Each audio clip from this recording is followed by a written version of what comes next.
क्या कोई इंसान सिर्फ मीठी बातों के कारण अपना धन, अपना परिवार और अपना सम्मान खो सकता है? आज मैं आपको एक ऐसे धनी व्यापारी की कहानी सुनाने जा रहा हूं जिसने एक छोटी सी गलती की और उसका पूरा जीवन बदल गया। और अंत में आपको समझ आएगा कि महाराज नित्यानंद जी ने यह दोहा क्यों कहा था।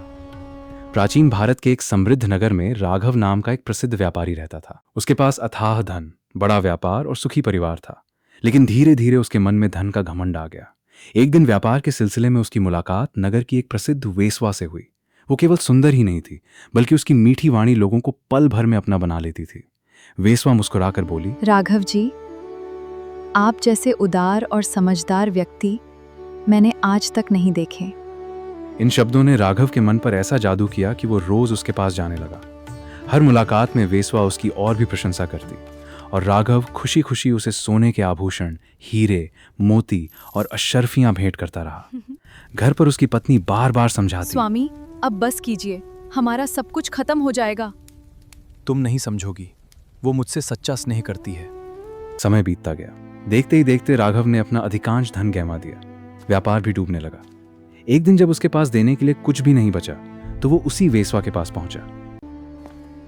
मैं तुमसे मिलने आया हूं। तुम्हारे पास अब देने को क्या है? यहाँ से चले जाओ। राघव के पैरों तले जमीन खिसक गई। उसे समझ आ गया कि जिस प्रेम को वो सच्चा समझता था वो केवल स्वार्थ था। वो रोता हुआ नगर से बाहर एक बरगद के पेड़ के नीचे बैठ गया। तभी वहां से एक संत गुजरे।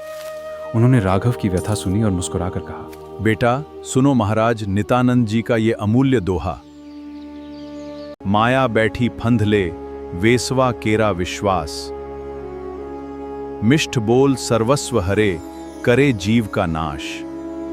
संत बोले, बेटा, इस दोहे का अर्थ केवल एक वेश्वा तक सीमित नहीं है। संसार की माया भी इसी तरह मीठे शब्द, झूठे सुख और झूठे आकर्षण दिखाकर मनुष्य का धन, विवेक और अंततः उसकी आत्मिक शांति छीन लेती है। राघव की आंखों से पश्चाताप के आंसू बहने लगे। उसने अपने परिवार से क्षमा मांगी, फिर से ईमानदारी से व्यापार शुरू किया और प्रभु भक्ति का मार्ग अपनाया। सीख, महाराज नित्यानंद जी का संदेश है, जो केवल मीठी बातों पर विश्वास करता है वो कभी न कभी धोखा खाता है। इसलिए जीवन में विवेक रखिए, माया के छल से बचिए और सत्य तथा परमात्मा की शरण में रहिए।